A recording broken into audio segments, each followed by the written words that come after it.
I am not a cookie person. I don't like to eat them and I don't like to make them. But even I have a soft spot for Sammy's shortbread. Oh, so buttery, a little lemony, and barely sweet. Sammy is my 12-year-old daughter who's been messing around with shortbread on and off for about a year until one day she made a truly spectacular cookie. The kind of cookie that even her picky mom loved. I was so impressed. I asked her to see the recipe and she's like, "Oh, I was just messing around. I didn't measure anything. I just mushed things together in a bowl and kept tasting it until it seemed good. And then I baked it. But don't worry, Mom, I'll make you a recipe." So as soon as our schools closed for quarantine, Sammy got serious. She got out the scale. She got out a notebook and started testing cookies. By the second week, she didn't just produce perfect cookies on occasion, but had completely reliable and reproducible results and the recipe written up. I asked if Sammy would be willing to teach my viewers how to make the cookies. She said that she didn't want to be in the video, but she'd be happy to teach me and then I can teach you. Yesterday, I got my private cookie lesson, so I'm ready. A few little notes about ingredients. We'll need very soft, unsalted butter for this recipe.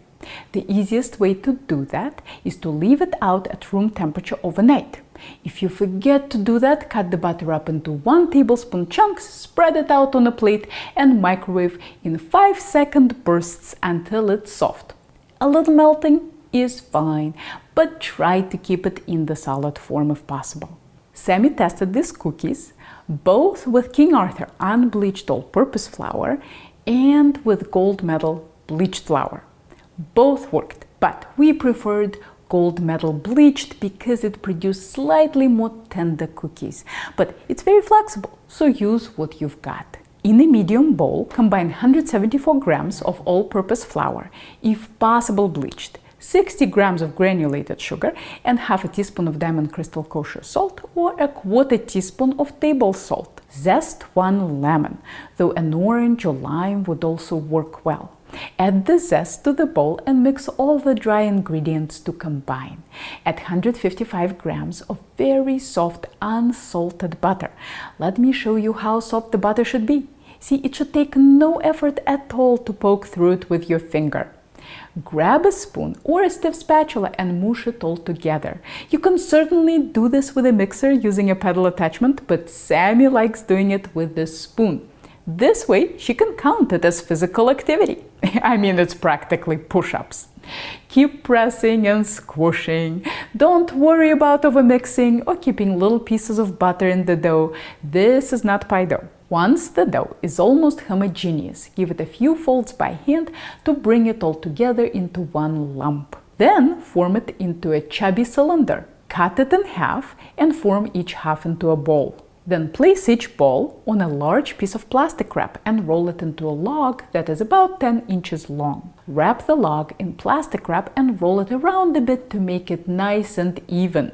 Twist the ends to secure them and flatten out the ends of the dough so that they don't poke out. Freeze your logs for 20 minutes or just until they firm up. While the cookie dough is in the freezer, preheat the oven to 350 Fahrenheit with the rack in the middle. Before we chilled the second log, we decided to use it for a little experiment. Can you guess what we added? Squid ink! Just kidding. No, it's not squid ink. It's Japanese black sesame paste. It's like tahini, but black. We love this nutty paste in any dessert, ice cream, pastry cream, so why not cookies? We weren't sure how much to add, so we kept adding some until we could taste the nuttiness of sesame seeds without messing up the dough consistency. It turned out to be 10 grams for one log, so if you're doing a full batch, it would be 20 grams. Then we re-wrapped the dough, but I thought it might be fun to shape these into little squares. So I squished it into a long rectangular prism sort of shape. Our first log has been chilling for 20 minutes and it's ready to bake. Slice it with a sharp knife into 1/3 inch thick circles. Keep in mind that the cookies will spread out in the oven, so they'll end up thinner and wider than what you see now. You should end up with about 24 of them. Arrange them on a parchment-lined half sheet, spacing them out evenly. I ended up with a 4x6 grid of cookies. Bake them in the middle of 350 Fahrenheit oven for 10 to 15 minutes or until the edges start to brown. These look good. Let's get them out. When you first pull the cookies out, it's normal for them to still be a little soft in the middle. They'll firm up as they cool. Everyone in our family prefers them when the bottom gets roughly the color of cinnamon.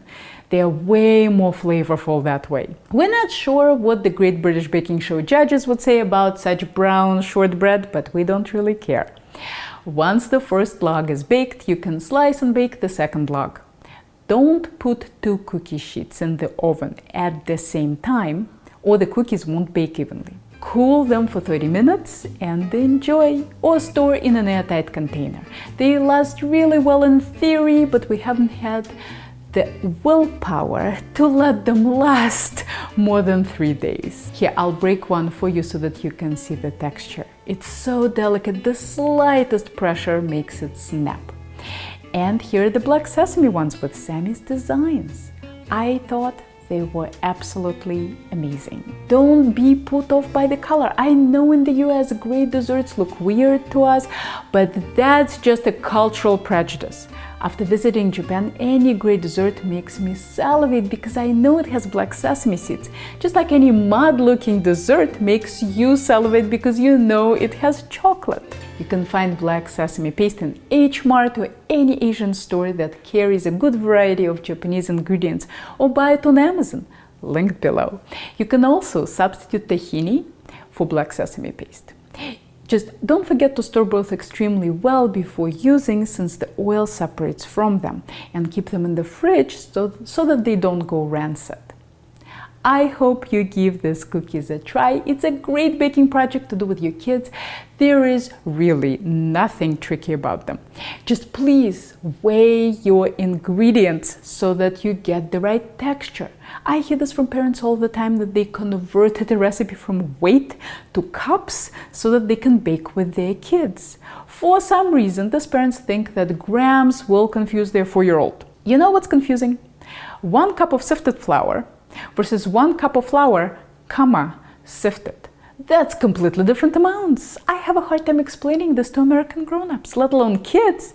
1 cup of sifted flour should be roughly 113 grams because the flour is sifted into the cup, then leveled. 1 cup of flour, sifted should be 142 grams because the flour is first scooped, then leveled, and then sifted. I rest my case. In case you're wondering how using cups can change your cookies, I'll tell you.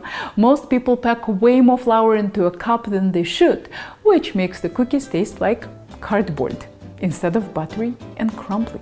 Here are more very detailed culinary tutorials for you to check out, and if you are ever in the Boston area, maybe I'll see you in one of my classes.